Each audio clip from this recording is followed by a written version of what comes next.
pero a veces no resulta esa colaboración. ¿Qué es lo que tiene que hacer? O puede decir, mira, esto no me resultó porque me falta una parte del proyecto, o la desarrollo. El punto es que uno tiene que buscar justamente los desafíos, uno tiene que buscar donde se siente cómodo. Aquellos que en esa misma crisis o esa misma problema han desarrollado negocios paralelos que han terminado siendo mucho más exitosos que los proyectos en tiempos de no pandemia. Seguir intentándolo porque en algún minuto le va a encontrar la vuelta a todo.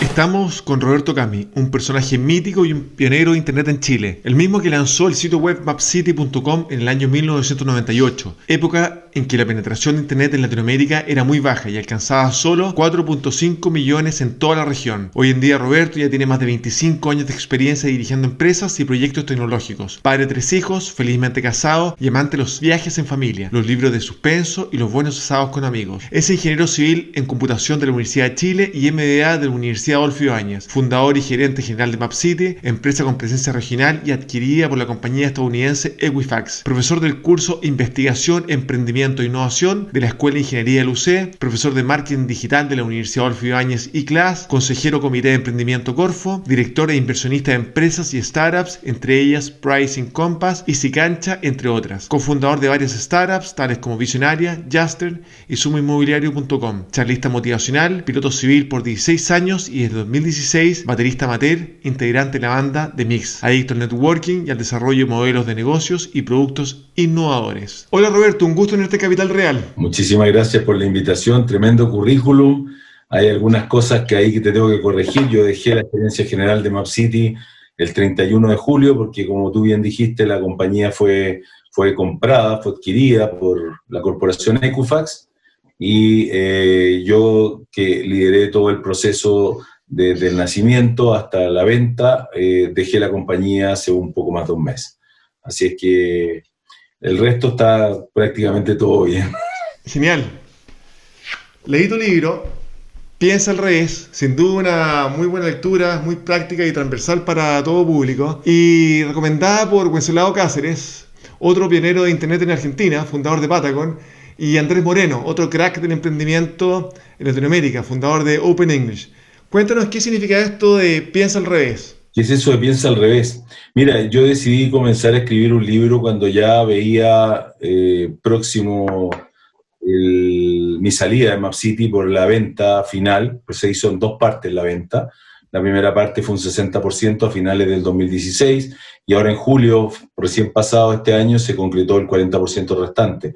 Entonces, cuando yo veía que ya se aproximaba la fecha de salida de la compañía, y como soy adicto al networking y principalmente el networking que tiene que ver con escuchar a emprendedores más jóvenes con sus ideas, con sus locuras y ayudarlos de alguna manera con alguna experiencia que las canas te van entregando, decidí plasmar de alguna manera un poco más formal que estas cafés o conversaciones que se estaban dando de manera natural y que las sigo teniendo hoy día más que nunca, en una plataforma un poco más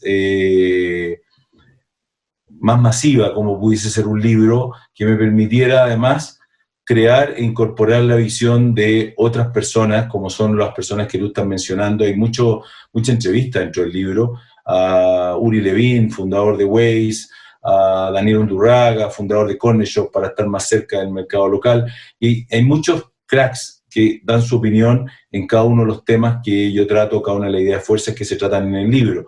¿Y por qué pensar al revés? Porque me fui dando cuenta en la medida que iba escribiendo que la mayor cantidad de tips que yo estaba poniendo, que no le quiero llamar tips, sino que consejos de negocio, eran consejos relativamente simples, que por lo menos para mí parecían simples, y que en esa simplicidad probablemente estaba la complejidad. porque muchas veces uno no entiende que la solución a un problema puede ser tan simple como yo la expongo en muchos ejemplos reales que ahí coloco. Y varios de esas soluciones, o la mayoría, son soluciones que muchas veces no son las primeras que te vienen a la mente porque no parecen muy intuitivas o no parecen muy naturales. En algunos casos son derechamente contraintuitivas. Entonces, cuando yo me voy dando cuenta de que estas experiencias que trato de transmitir tienen un componente, un factor común de poco naturales o contraintuitivas o no tan obvias, por así llamarlo, es que yo empiezo a darme cuenta de que detrás de todo esto hay un pensamiento un poco fuera de la caja o un pensamiento no tan tradicional que ayuda a salir de los problemas o a enfrentar las oportunidades de una mejor manera. Entonces el libro terminaba llamándose Piensa al revés porque es el hilo conductor de todas estas ideas fuerzas que están amalgamadas en una historia que yo cuento desde mi infancia hasta que vendo la compañía o hasta que vendo la primera parte de la compañía, y que esas historias, al ser totalmente reales y estar incorporado todo el conocimiento adquirido no solamente en mi experiencia, sino que la experiencia de afamados escritores de los cuales hago mención vastamente en el libro y de otros cracks emprendedores, resulta ser al final un libro bien redondo, digamos, porque la verdad que la visión que hay ahí es una visión bien 360, le llamo yo, porque no es mi visión, es mi visión contrastada con la visión de otros y con la visión de expertos. Y todo esto con un hilo conductor que es una historia un poco novelada, lo que lo hace muy fácil de leer, muy rápido, muy entretenido. Yo creo que ahí están las claves del libro. Bien, Roberto, y esta mirada contraintuitiva que tú mencionas, ¿cómo puede ayudar en momentos de adversidad a la hora de emprender? Tú dices en el libro que la adversidad educa. ¿Cómo este pensamiento fuera de la caja puede arrojar más oportunidades que limitaciones cuando la cosa se pone cuesta arriba?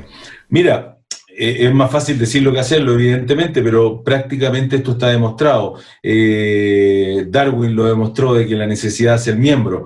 Por lo tanto, cuando uno tiene la escasez o cuando uno no logra, por ejemplo, llegar a un acuerdo para poder desarrollar un proyecto con la parte que le falta, ¿no es cierto? Normalmente uno hace mucho partnership, busca colaboración, pero a veces no resulta esa colaboración. ¿Qué es lo que tiene que hacer? O puede decir, mira, esto no me resultó porque me falta una parte del proyecto o la desarrollo.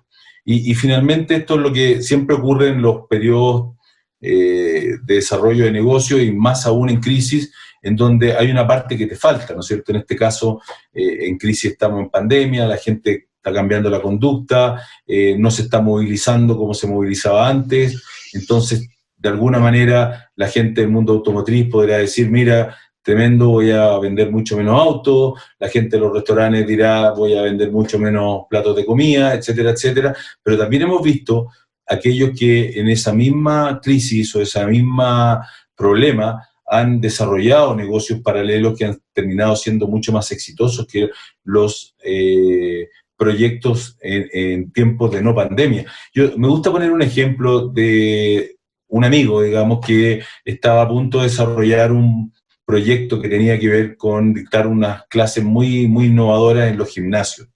Y estaba buscando en qué gimnasio, dónde lo hacía, etcétera, etcétera, y viene la pandemia, y obviamente los gimnasios están todos cerrados y no tienen para cuándo abrir, y lo que hizo fue comenzar a hacer clases, digamos, online, en distintos horarios, con distintos segmentos, etcétera, etcétera, muy entretenido.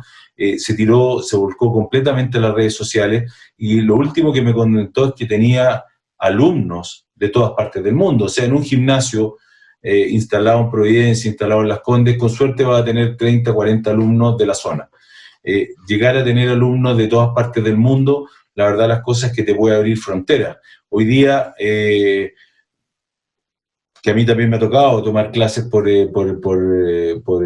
YouTube, digamos, cosas así, algunas son en tiempo real, otras están grabadas, y hay mucha gente que además está ganando mucho dinero por esas clases, porque tú sabes que YouTube, al igual que todos los sitios web muy conocidos, pueden obtener un revenue, un ingreso, producto de que Google les paga por la exposición que tienen. Entonces, se abren otras oportunidades que muchas veces no están ni siquiera planificadas, pero que tienen que ver con ese mindset, del cual probablemente vamos a hablar mucho más profundamente, que es no darte por vencido, que ir por la milla extra y seguir intentándolo porque en algún minuto le vas a encontrar la vuelta a tuerca. Cuéntanos en tu caso la motivación para innovar y emprender en el año 1998 con MapCity, sabiendo que la penetración de Internet en esa época era muy baja en comparación a hoy día, eran 4.5 millones en toda la región. ¿Y cómo fue abrirse un surco en ese camino? Cuéntanos de esa experiencia. Mira, si bien MapCity como marca y como sitio web parte del año 98, la compañía que da origen a este sitio web o a esta plataforma que fue la que hizo famoso el nombre, pero no era el core de la compañía, porque la compañía se dedicaba a otro tipo de negocios que estaban mucho más orientados a servir a empresas, no a servir al consumidor final, a las personas. Esto parte del año 94 y parte del año 94 cuando a mí me invitan a ser parte de un proyecto en donde habían algunos inversionistas ángeles y yo era la persona que entendía de la tecnología y tenía la visión del negocio. Entonces yo parto un poco como empleado de esta empresa y poco a poco, a raíz de diversos vaivenes en donde la empresa no anduvo bien en los primeros años, empieza como a desarmarse esta estructura y yo termino tomando una posición mucho más relevante en la compañía, en donde compro una parte, luego compro otra parte de la empresa y termino siendo el socio mayoritario al cabo de muchos años. Pero esto después de haber pasado por una tremenda montaña rusa. Lo que muchos te comentan o te invitan a conversar es sobre, bueno, y cuéntame cuántos millones de dólares vendiste, oye, qué suerte, eres de los pocos.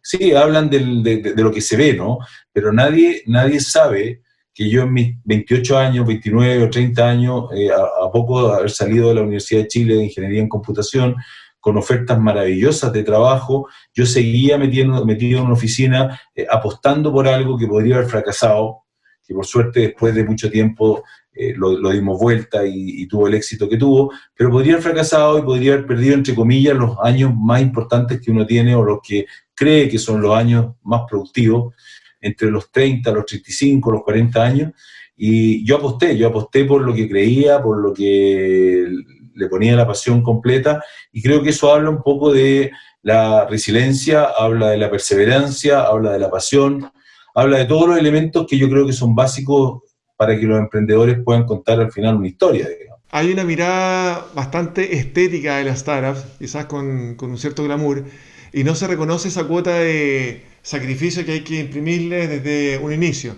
Cuéntanos en tu caso cuáles fueron esos dolores y sabiendo que probablemente gente cercana a ti te acechaba diciéndote que tomara un camino más convencional, probablemente trabajando de 9 a 6 y no emprendiendo con algo que era incierto. Claro, recibe tu sueldo a fin de mes, que te manden a viajar en business, conoce el mundo. Es lo que uno, sobre todo 20 años atrás, deseaba, ¿no? Era un símbolo de estatus, que a uno lo mandaran a un país, a otro país, reuniones fuera.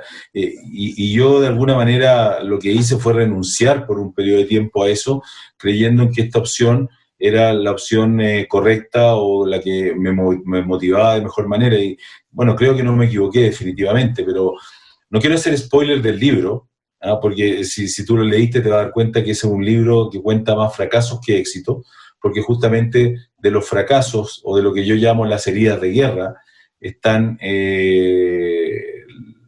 como resultante de la experiencia que uno acumuló. Entonces yo cuento mucho de esos fracasos en el libro, no quisiera hacer spoiler, pero te comentaba que a los 2 años que me invitan a participar en esta empresa que es la madre de MapCity, menos de 2 años, la empresa estaba en el suelo, los ingresos que se habían proyectado no estaban ni el 10%, y los accionistas ángeles que habían participado la querían cerrar. Y en vez de cerrarla, yo decidí hacerme cargo prácticamente solo, porque me quedé con un solo ingeniero, éramos 2 personas las que nos quedamos, de una empresa que llegó a tener 20 personas en sus primeros 2 años, nos quedamos 2 personas tratando de revivirla o de mantener vivo esa pasión que había al inicio. Y las diversas circunstancias de la vida, escenarios, entornos, pasión, perseverancia, todo hicieron de que lográramos revertir una situación que se veía irreversible, pero en un momento en donde uno se cuestiona y dice, bueno, ¿qué estoy haciendo aquí? O sea, ¿qué estoy haciendo aquí a mis 30 años? Digamos? O sea, no tiene ningún sentido. Pero más fuerza fue, o más fuerte fue creer en que en algún minuto la tecnología, los mapas digitales, las aplicaciones que hoy día las vemos por miles en aplicaciones de teléfonos celulares, iban a ser lo que eran. Yo jamás soñé que tanto, esa es la verdad, pero sí sabía que en algún minuto esto iba a explotar, y comenzó a explotar, te diría yo, que a partir del año 98, 99, con el auge de las .com, cuando nosotros justamente lanzamos el sitio, ahí empezó a verse este crecimiento explosivo de masividad de uso de la tecnología por parte de mucha gente que estaba ajena a eso. Y los mapas han sido parte fundamental de eso. Hoy día no hay ningún tipo de servicio, ningún tipo de aplicación que no use mapas. Interesante. Y dentro de esa mirada de soldado que dice que tomaste a la hora de hacer crecer Map City, tú dices en el libro además que eres 90% persistencia, 10% inteligencia. Cuéntanos cómo esa forma de pensar ayuda a tomar esos tropiezos como formas de aprendizaje. Mira, te lo voy a ejemplificar de la siguiente manera. Yo volé durante 16 años, planeadores, aviones, distintas cosas. Me ha gustado mucho el vuelo. Por diversas razones, hace 4 o 5 años dejé volar. Colgué las alas por un tiempo, por lo menos. Principalmente tiene que ver con el proceso de integración y de la venta que hice el año 2016, que me consumió muchísimo esfuerzo, muchísimo tiempo, y el vuelo requiere disciplina y también requiere mucho tiempo. Entonces hice una pausa ahí. No sé si lo voy a retomar, pero yo necesitaba seguir desarrollando alguna actividad paralela al trabajo, a la familia y al descanso, digamos, y busqué algo que era absolutamente dificultoso para mí, que era la batería. Yo hoy día toco batería amateur, soy absolutamente amateur. Me metí en una escuela de rock, integré al poco tiempo un grupo musical que estamos todos aprendiendo cada uno su instrumento. Ya he tenido como 7 u 8 presentaciones en vivo, cosa que jamás en mi vida lo hubiese soñado, y yo soy cero oído musical. O sea, cuando te digo cero oído musical, te voy a decir que en el colegio éramos 2 personas que nos eximimos de música, del ramo de música. Uno era yo, y nos eximimos no porque éramos buenos, sino porque no éramos capaces de entonar ni la canción nacional. Entonces, la verdad es que yo no tengo oído musical. Y me meto a lo que más me cuesta, ¿no? Que es justamente llevar el ritmo del grupo, porque la batería lleva el ritmo del grupo. Pero dije, yo puedo, esto tiene mucho de matemática. Recuerda tú que la música tiene, sobre todo la batería, bien cuadrada, entonces tiene mucho matemática, voy a intentarlo. Y con sudor, con esfuerzo, he logrado presentarme en vivo, he logrado salir airoso, gente me felicita, me siento un crack cuando estoy en el escenario, aunque no lo sea y aunque tenga todas las pifias que tengo, pero se puede.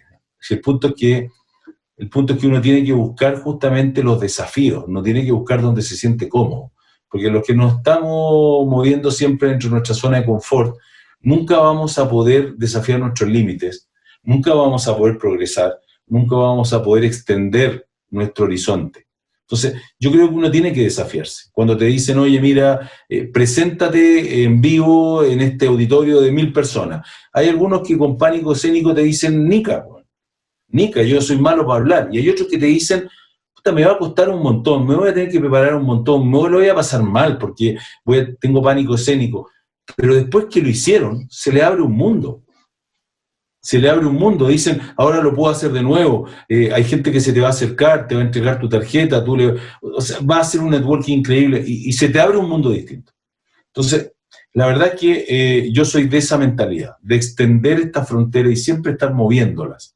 Yo creo que los emprendedores tenemos que tener ese mindset. Bueno, como dice en el libro, el despegue viene después del desastre. Ah, verdad, tienes razón, que no me acordaba de la frase, pero tienes razón que sí. Y que está en línea con esto de pensar al revés, es decir, salir de la caja, exponerse a situaciones límite, aprender sobre la marcha y aceptar desafíos. Exactamente. Eso es lo que yo propongo. Y en ese sentido, cuando tú hablas en el libro sobre que la realidad es exponencial y no secuencial, ¿cómo se conecta eso con lo que hemos estado conversando? Mira, básicamente ese comentario que está más o menos a los inicios del libro, lo que intenta hacer es tratar de demostrar que estamos en un mundo o estamos viviendo una época de aceleración constante, y una época de aceleración constante en donde los próximos 10 años vamos a tener muchísimo más evolución N veces más evolución que en los días anteriores. Sin embargo, esto no siempre ha sido tan exponencial como ahora.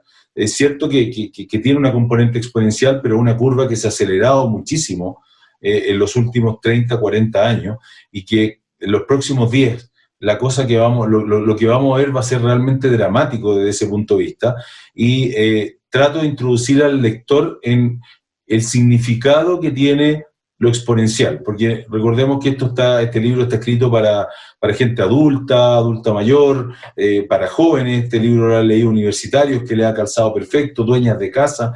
La verdad es que es muy transversal por el lenguaje. Entonces no quise pretender de que todo el mundo entendiera matemáticas para saber el significado exponencial, y lo que explico es que si antes nosotros pensábamos crecer paso a paso, uno a uno, por ejemplo, me compro mi primer departamento, me compro mi segundo departamento, me compro mi tercer departamento y voy armando mi patrimonio inmobiliario, me compro mi primer camión, mi segundo camión, etcétera, y después soy un mega transportista. Esa era la forma de nuestros abuelos, digamos, esa era la forma a lo mejor de nuestros padres, ¿no? Pero hoy día no es así. Hoy día los crecimientos, y lo podemos ver cuando uno revisa las curvas de adopción que han tenido las distintas tecnologías. Tú ves la curva de adopción, por ejemplo, de la radio, la curva de adopción de la televisión, luego la adopción de los teléfonos celulares, y te das cuenta que los espacios de tiempo se van acortando efectivamente con una ecuación logarítmica, ¿no es cierto? Entonces,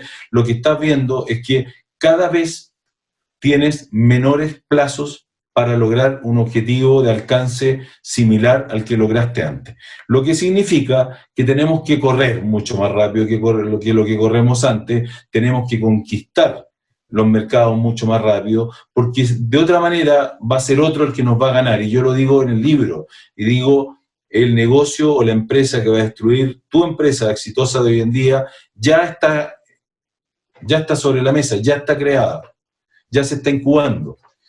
Cuando uno antes pensaba que los plazos eran mucho más largos y que podía persistir con su compañía con una visión de 10 años. O sea, los planes de negocio hace 30 años eran planes de negocio a 10 años. Hoy día alguien, si me dice, haz tu plan de negocio a 5 años, yo digo, estás loco. O sea, hagamos el plan de negocio a 18 meses, digamos, y con suerte. A eso me refiero con lo exponencial versus lo secuencial, y lo trato de explicar de manera un poco más humana. Perfecto. Y dentro de las empresas que están recién partiendo, las startups, tú hablas de negociar de grande, ¿eh? Y chutzpah, que se entiende como desfachatez e impertinencia. ¿Qué consejo le daría a los emprendedores que, aun cuando están partiendo, se están recién incubando, debiesen aplicar este concepto de chutzpah? Tú sabes que ese capítulo, que siendo de los más breves del libro, el que más impacto ha causado. De hecho, yo tengo un blog que se llama pensaalrevés.cl, y lancé hace 2-3 meses una serie de podcasts muy cortitos de 7-8 minutos, y el último que grabé se llama chutzpah. Y ya va, creo que en tercera posición o cuarta posición dentro de los más escuchados, en los 8 o 9 que llevo. Y justamente es por lo mismo que estás diciendo tú, porque es un concepto demasiado potente, y que tiene que ver con atreverse a ser un poquito menos polite de lo que somos, ¿no es cierto? Pedir un poco más perdón que permiso a veces. No ser una persona grosera, no ser una persona que se pasa de la raya, que se aprovecha, no me estoy refiriendo a eso, pero sí me estoy refiriendo a atreverse un poco más, y si te equivocaste por más, es mejor que si quedaste corto, ¿no? Y eso tiene que ver con el concepto de competir de grande a grande también, que yo coloco en el libro con el título de La paradoja del gran danés, donde lo que explico es que nosotros, cuando estamos emprendiendo, nos sentimos muy insignificantes porque no somos nada, no tenemos capital, no tenemos poder de negociación, estamos partiendo, no tenemos audiencia, no tenemos ni una cosa. Entonces, normalmente, ¿a quiénes le vendemos? Le vendemos a los grandes. Vamos a hablar con una compañía telefónica grande, o queremos hacer una alianza con una tarjeta de crédito, con una marca, y esa marca nos mira siempre para abajo. Entonces yo lo que digo es, mira, estas compañías grandes tienen lo que tú, o les falta lo que tú tienes. Les falta la capacidad de innovación, les falta la flexibilidad, les falta la velocidad. Normalmente eso es lo que les falta. Entonces hoy día tienen muy claro que se tienen que nutrir de talento joven, se tienen que nutrir de startups para poder desarrollar competencias o brazos que no tienen, capacidades que no tienen. Y tú eres la solución al problema que ellos tienen, en la mayoría de los casos. Entonces, plántate en esa negociación con ellos como una negociación en donde ambos van a tener un tremendo valor por capturar. Y no que te están ayudando a ti porque estás consiguiendo tu primer cliente o tu primer contrato, lo cual es cierto, pero tú también lo estás ayudando a ellos porque le estás entregando algo que probablemente le es difícil de obtener y probablemente a menores costos también. Entonces, desde ese punto de vista, cuando uno se pone al frente del otro de igual a igual, es mucho más fácil negociar, es mucho más fácil llegar a acuerdos, es mucho más fácil hacerse respetar. Y yo lo tuve que hacer muchas veces, y eso me significó en algunos casos perder contratos y en algunos casos conseguir muchísimo más respeto. Entonces yo creo, y lo que quiero transmitirle a los emprendedores que nos están escuchando, es que la forma en que transmites el mensaje importa muchísimo para ver cómo reacciona quien la recibe. Y esa forma tiene que ser de ganador. En el libro tú mencionas una serie de esas prácticas que tienen un enorme efecto práctico para los lectores. Cuéntanos de ese momento en que estuviste cerca del abismo, lograste salir con fuerza y rescataste un aprendizaje de eso. Mira, cuando nosotros lanzamos el sitio web MapCity en el año 98, rápidamente se hizo conocido.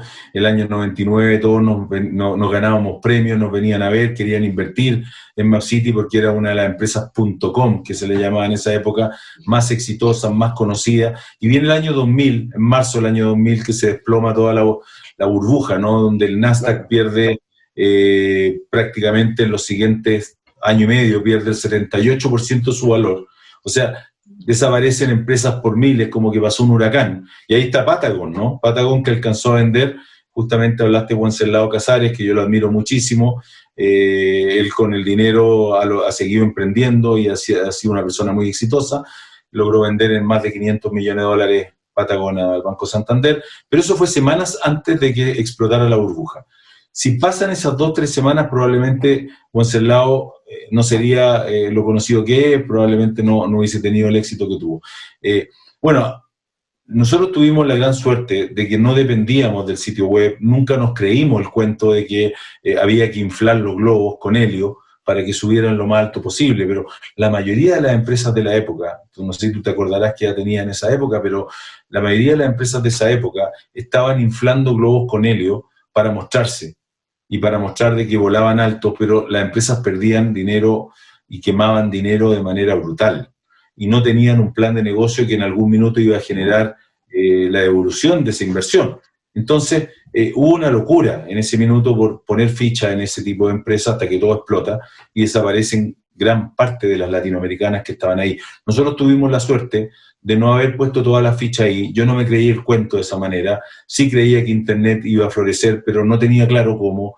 Entonces teníamos nuestro negocio B2B, nuestro negocio hacia las empresas, que fue al cual nos orientamos después que explotó la burbuja. Dejamos un poquito de lado Internet, seguimos con nuestro sitio web, que no era parte importante de nuestro modelo de ingreso, y nos concentramos mucho más en modelos que eran probablemente menos, eran digitales, pero no asociados a Internet necesariamente, masivo, y fue lo que nos permitió salir a flote en los siguientes 6, 7, 8 años, hasta que de nuevo vino esta maduración de Internet, y ahí sí que nos volcamos completo al modelo ya mucho más web, ¿no? Interesante, Roberto. Además, habla en el libro de competition, que se podría traducir como alianza con la competencia. Para muchos esto podría sonar como una herejía, francamente. Pero, ¿cómo lo desarrollas tú? Voy a hablar de competition porque competition es una de las cuestiones que yo creo que hoy día, más que nunca, sobre todo en tiempos de pandemia, la tenemos que internalizar. Hoy día, uno de los valores que han florecido en los tiempos de pandemia de la mayoría de la gente es que la gente está mucho más empática, mucho más sensible, mucho más colaboradora, y eso no lo digo yo, sino que lo dicen estudios que se han hecho durante los últimos meses y muestran que hemos mejorado nuestros valores. Es de esperar que esos valores de la humanidad se mantengan después de la pandemia y que no volvamos nuevamente a hacer lo mismo de antes y que haya habido un progreso desde el punto de vista humano. Pero suponiendo que es así, creo que hoy día estamos mucho más predispuestos, por ejemplo, a apoyarnos entre nosotros. mucha gente está sufriendo por otros, no por uno. A mí me pasó tener varias semanas de angustia al ver a los viejitos en invierno cobrando con fila a las 7 de la mañana para cobrar su jubilación miserable. O sea, esa cuestión de angustia, ¿no? Entonces uno se pone a pensar cómo lo ayudo, cómo busco fórmulas para ayudar a la gente que la está pasando mal, que fue despedida, que no tiene probablemente cómo encontrar trabajo y que se ha puesto a vender lo que sea. Y en ese ámbito, Competition tiene que ver con que busquemos de qué manera nos podemos aliar con otros, aunque sean o aunque parezcan inicialmente que son competencia. Porque siempre es posible encontrar alguna arista en donde esa unión o esa cooperación genera mayor valor al mercado que el que estábamos generando por separado, ¿no? Hay algo que a mí me falta que otro lo tiene, y a lo mejor ese otro compite conmigo, pero a lo mejor si es que yo consigo lo que el otro tiene, entre los dos podemos, por ejemplo, agrandar la torta del mercado, que es lo que a mí me pasó con Google. Google Maps llega a Chile, digamos, el año 2007, 2008, y nosotros teníamos nuestro sitio de web, MapCity, con un pic de consultas, 4,3, 4,4 millones mensuales, una brutalidad. Y yo sabía que Google, tarde o temprano, iba a terminar achicando el tamaño de la torta de nuestro sitio web, pero agrandando enormemente el tamaño de la torta de los consumidores de los mapas digitales o las empresas que iban a requerir información georreferenciada. Y eso habría una tremenda oportunidad para una empresa que ya llevaba 10, 12 o 15 años en ese mercado, porque te están agrandando el mercado con una potencia impresionante, y eso es lo que ha hecho Google. Entonces Google vino a competir, sí, nos quitó mercado, sí, pero lo agrandó mucho más veces que el mercado que quitó. Entonces nosotros también nos vimos beneficiados con eso, y lo que hicimos en ese momento fue facilitarles a través de contratos los mapas de Chile. Y Google nos compró el año 2008 y los mapas que publicó eran mapas de MapCity. Entonces teníamos MapCity por un lado, teníamos Google Maps por el otro, Google Maps mostrando los mapas de MapCity. Entonces parece una irracional esta cosa. ¿Cómo yo le entrego a mi competencia, al sitio web que me viene a destruir, le entrego los mapas para que me destruya? Como raro, ¿no? Como te entrego el arma para que me dispares. Pero al final lo que hicimos fue colaborar con un grande, con un gigante que aumentó el tamaño de la torta, y hasta el día de hoy, te diría que el último contrato que se cerró con Google fue en marzo de este año para proveerles de información de México. Y Google ha comprado MapCity información de distintos países, Perú, Ecuador, Centroamérica, lo mismo ha hecho Apple, lo mismo ha hecho TomTom, lo mismo han hecho todos los grandes. Entonces, fíjate que se puede colaborar de repente con quien parece tu peor amenaza. No digo que sea siempre, pero no hay que descartarlo, hay que evaluarlo, hay que estudiarlo, y muchas veces resulta ser una muy buena estrategia. Y a la hora de vender de libros y de personas, ¿qué enseñanzas has rescatado y cómo las has llevado a la práctica? Mira, me tocó estar en una charla de Stephen Covey, que bueno, el hijo, porque el papá tiene inteligencia emocional y esos libros que apuntan al valor que tiene hoy día, no solamente tu capacidad de inteligencia, sino que tu capacidad para vincularte con otro y poder tener empatía, etc. Pero el hijo, que también tiene varios libros, ¿no es cierto?, y tiene el mismo nombre, trabajó muy fuerte y estudió mucho el concepto de lo que era las organizaciones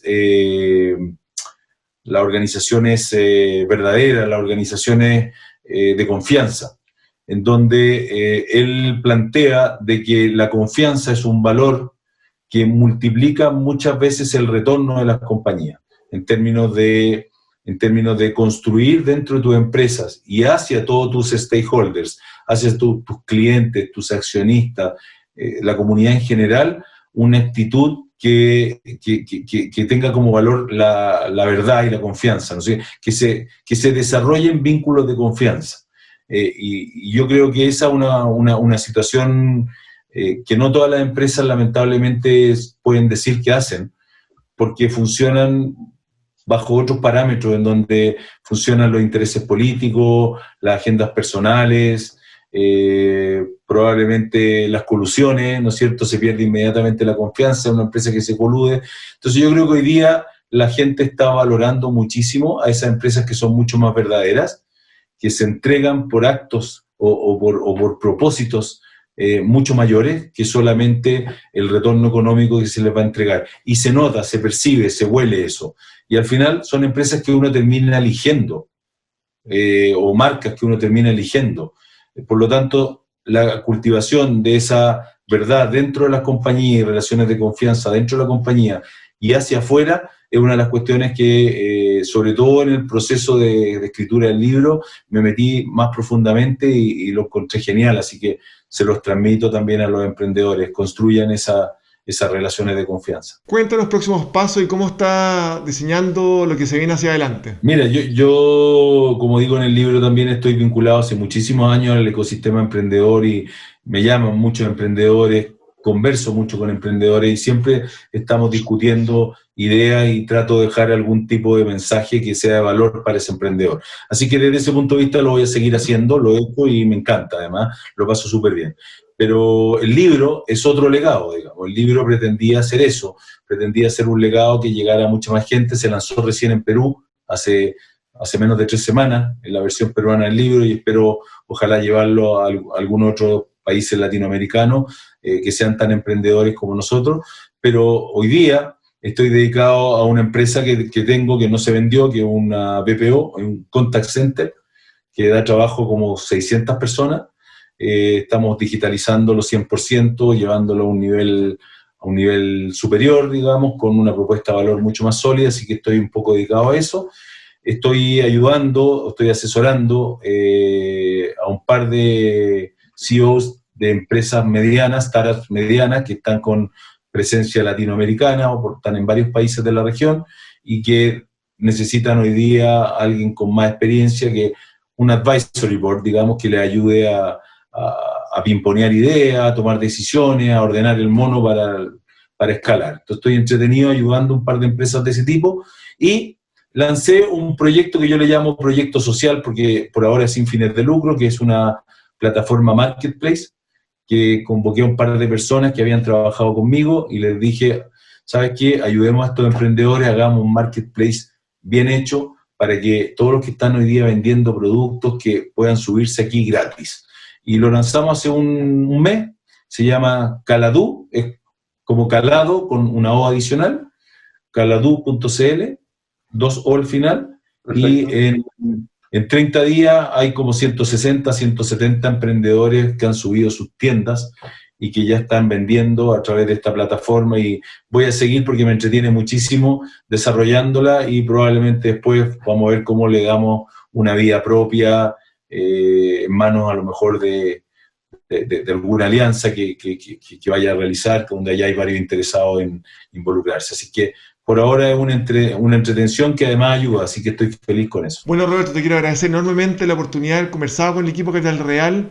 Sin duda hay muy buenos consejos para quienes nos escuchan y bueno, mucho éxito y fuerza con todo. Muchas gracias. Gracias a ti por la invitación, de verdad, y éxito también con el programa.